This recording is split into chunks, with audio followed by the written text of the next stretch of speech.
Hello everyone, कैसे हैं आप लोग। तो आज एक कॉमन प्रॉब्लम के बारे में बात करते हैं जो कि है विटामिन डी की डेफिशिएंसी, जिसमें कॉमन सिम्टम ये है कि बॉडी पेन होता है, मसल पेन होता है, वीकनेस होती है, या तो फिर मूड चेंजेस होता है जिसमें डिप्रेशन आता है, हेयर फेल होता है। ये सारे जो कॉमनली होते हैं वो विटामिन डी की डेफिशिएंसी की वजह से होते हैं। तो आज हम बात करते हैं विटामिन डी की डेफिशिएंसी के बारे में, उसके डाइट्स के बारे में, उसके कौन कौन से लैब रिपोर्ट करवाने चाहिए और मेन तो उसकी ट्रीटमेंट के बारे में।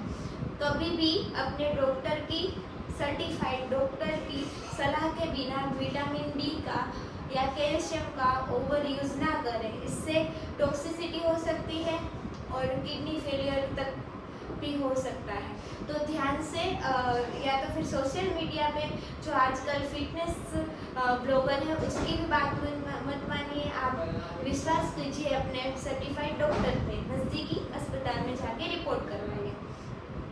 पहले तो हम जानते हैं कि अगर ये होता है नॉर्मल लेवल, अगर 20 नैनोग्राम से कम होगा तो वो डेफिशिएंसी होगी, 20 to 29 से होगा तो वो इनसफिशिएंसी होगी, और ग्रेटर देन 30 होगा तो वो होगा नॉर्मल या फिर सफिशिएंट।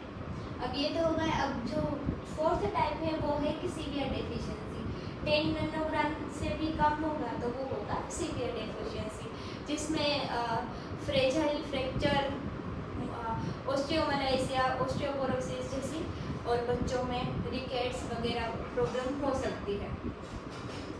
अब ऐसा नहीं है कि आपके पास पेशेंट आया और सिर्फ विटामिन D3 करवाना है।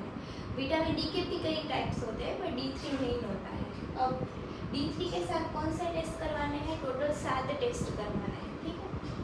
पहले तो विटामिन D3, फिर इसके साथ आएगा सीरम कैल्शियम और सीरम एल्ब्यूमिन, क्योंकि करेक्टेड कैल्शियम नाम की भी एक चीज़ होती है तो इसलिए एल्ब्यूमिन भी ज़रूरी है।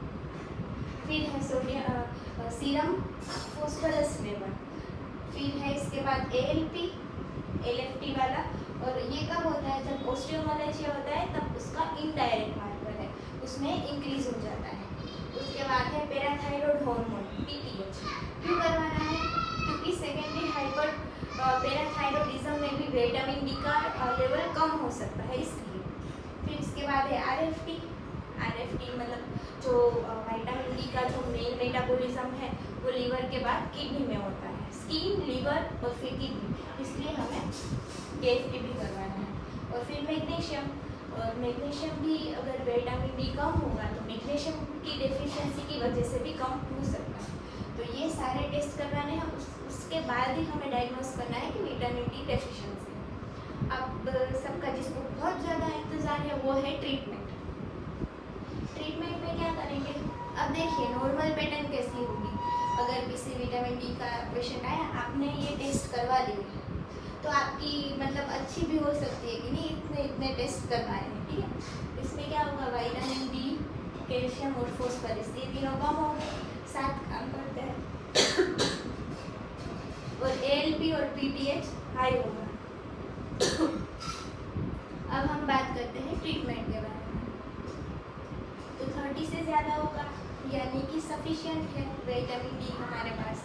उसमें क्या करना है? सनलाइट एक्सपोजर, यानी कि 9:30 बजे के पहले, सुबह के 9:30 बजे पहले वाली जो सनलाइट है वो लेनी है। काफ़ी लोग आजकल नहीं उठते, लेट उठते हैं, तो ये बहुत ज़्यादा इसकी वजह से आजकल विटामिन डी कम होने लगा है।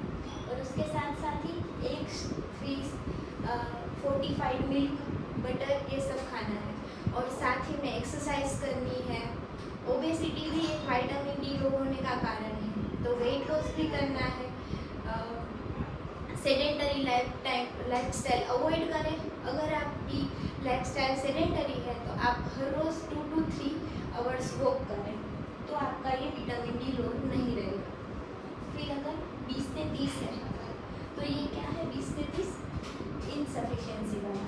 इसमें क्या करना है? जो वो कोलिकल्सोफेरॉल की जो पाउडर आता है वो लेना है once in a month, 60,000 unit, यानी कि 60 K once in a month for 3 month के लिए ही लेना है। आधे लोग अपनी मर्जी से बोलते कि नहीं हमें ये लिख दो, तो ये 20।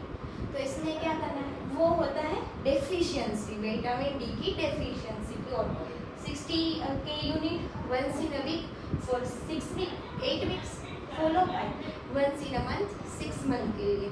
और उसके बाद ये सारे टेस्ट रिपीट करवाने हैं आपको। फिर अगर लेस देन 10 है तो उसके कई कारण हो सकते हैं।